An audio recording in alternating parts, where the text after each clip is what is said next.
अस्सलाम वालेकुम, welcome back to my channel बाजी Parveen health and beauty tips से खुश आमदीद। जी तो नाज़रीन, कैसे हैं आप? उम्मीद करती हूँ बिल्कुल खैरियत से होंगे। आज की इस वीडियो में बात करेंगे लकोरिया की शिकायत जिन लोगों को हो जाती है। बच्चियाँ बहुत परेशान हैं, आज उनकी परेशानी ख़त्म होगी क्योंकि हम बहुत ज़्यादा गर्म दवाइयों का इस्तेमाल बच्चियों को करवा देते हैं, जिसकी वजह से उनको लकोरिया की शिकायत हो जाती है। इसके लिए मुफीद नुस्खा है, और नुस्खा बताने से पहले मेरी वीडियो को लाइक करें, चैनल को सब्सक्राइब करें और बेल आइकन को दबाना मत भूलिएगा, ताकि इस तरह के मुफीद नुस्खे आप तक जल्द अज जल्द पहुँचते रहें। मज़ीद ऐसी मालूमाती वीडियोस देखने के लिए हमारे YouTube चैनल बाजी Parveen health and beauty tips को सब्सक्राइब कीजिए और बेल आइकन को लाजमी प्रेस कीजिए। सबसे पहले तो मैं ये कहना चाहूँगी कि जिन लोगों को लकोरिया की शिकायत होती है, वो बच्चियाँ जो भाग दौड़ ज़्यादा करती हैं, उछल कूद का ज़्यादा काम करती हैं, या कि बहुत ज़्यादा खड़े होने का काम करती हैं, या वो बच्चियाँ गर्म चीज़ों का इस्तेमाल कर लेती हैं, जिसकी वजह से उनको लकोरिया की शिकायत हो जाती है। इसके बाद आते हैं बहुत ज़्यादा जो बच्चियाँ बड़े का गोश्त इस्तेमाल करती हैं, वो भी जो है इस मर्ज़ में मुब्तला हो जाती हैं। शादी के बाद भी, शादी से पहले भी ये बीमारी हो जाती है, और कमज़ोरी बहुत ज़्यादा होती है, पट्ठों में दर्द हो जाता है, और इसके बाद कमर का दर्द नहीं जाता, बहुत ज़्यादा वीकनेस महसूस करती हैं बच्चियाँ। इसके अलावा उनकी टांगों में दर्द नहीं जाता। आज ये सारे मसले का हल इस वीडियो में मौजूद है, इस नुस्खे के अंदर मौजूद है, जो कि आप इस वक्त चीज़ें देख रहे हैं मेरे पास। सबसे पहले तो बताना चाहूँगी कि आपको सारी चीज़ें आसानी से मिल जाएंगी।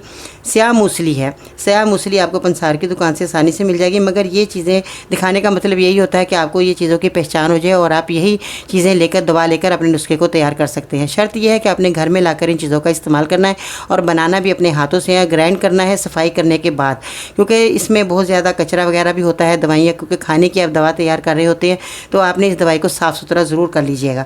इसके बाद स्याह मूसली के बाद आपने लेना है मिश्री। मिश्री तो सब लोग जानते ही हैं, वैसे भी हमें चीनी का कम से कम इस्तेमाल करना चाहिए। मिश्री जो है आप अपने खानों में ज़्यादा इस्तेमाल करें, मीठा जब भी बनाए तो मिश्री का इस्तेमाल करें, चाय वगैरह या दूध में मिश्री का ज़्यादा से ज़्यादा इस्तेमाल करना चाहिए चीनी की जगह।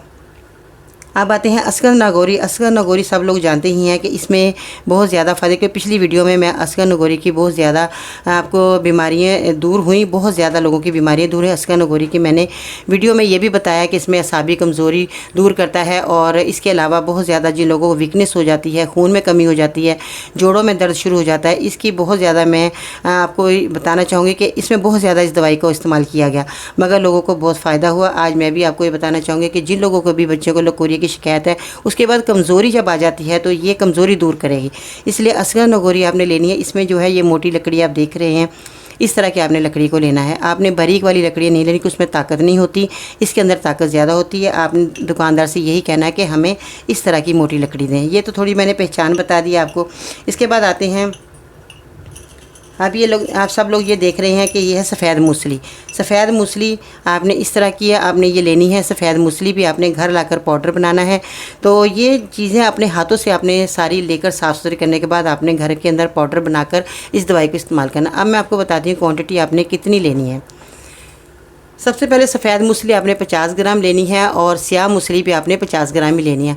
असगर नागौरी जो आप देख रहे हैं, ये भी 50 ग्राम लेनी है, और 50 ग्राम से ज़्यादा आपने 150 ग्राम आपने मिश्री लेनी है, क्योंकि ये चीज़ें जो हैं आपने इतनी क्वांटिटी में लेनी है, और इसी तरह ही आपने इस दवा को तैयार करना है। ऐसा नहीं करना कि आपने कम और ज़्यादा चीज़ें ले ली तो इस तरह दवाई आपकी मुकम्मल नहीं बनेगी। आपने क्वान्टिटी का ख्याल रखना है। इसको सब चीज़ों को आपने ग्राइंड करना है, और इस्तेमाल आपने कैसे करना है, 1 गिलास दूध के अंदर आपने डालकर इसको पकाना है, और 1 गिलास दूध ले लीजिएगा, उसके अंदर आपने 1 चम्मच आपने भरकर डाल लेना है, डालकर इसको पकाना है। इसको तब तक पकाना है जब तक आपका आधा गिलास दूध का ना रह जाए, और फिर आपने इसको पी लेना है। नीम गर्म पीजिएगा, ठंडा नहीं, इतना हो कि आप ये पी सकें। इतना तेज़ गर्म भी नहीं आपने पीना, इतना ज़्यादा ठंडा भी नहीं पीना। जब ये सारी चीज़ें आप ऑर्डर बना कर रखेंगे तो आपने एक एहतियात ये करना है कि आपने खुश्क जार के अंदर रखना है, कांच की जार में रखिएगा, प्लास्टिक की जार में ये दवाई नहीं रखनी, ठीक है। इसके बाद आपने 1 गिलास दूध में डालकर इसको पका लेना है। जब आधा गिलास रह जाए तब आपने पीना है। तो ये बेहतरीन दवाई आपके लिए होगी। आपकी कमर का दर्द हमेशा के लिए चला जाएगा, टांगों का दर्द हमेशा के लिए चला जाएगा। एक और इसमें खुसूसियत इस दवाई के अंदर ये है कि ये असाबी कमज़ोरी के लिए बेहद फ़ायदेमंद है, बांझपन के लिए बेहद फ़ायदेमंद है, पेशाब के बाद कतरे आना उसके लिए बेहद मुफीद है।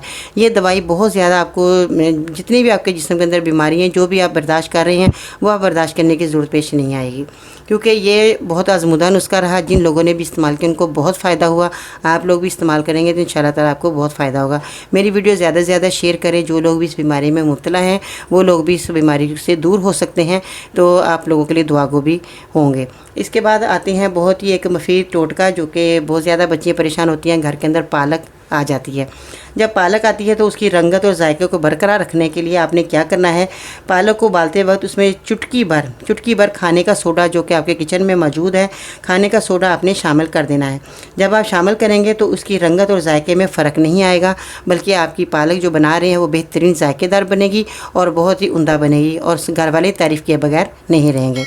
तो ये तो था एक छोटा सा टोटका जो मैंने आपकी खिदमत में पेश किया। आज की वीडियो में इतना ही काफ़ी है जो कि मैंने आपको बताया। मेरी बातों पर ज़रूर अमल कीजिएगा। इंशाल्लाह ताला ज़िंदगी रही तो फिर मिलते हैं नई वीडियो में। तब तक के लिए अल्लाह निगहबान।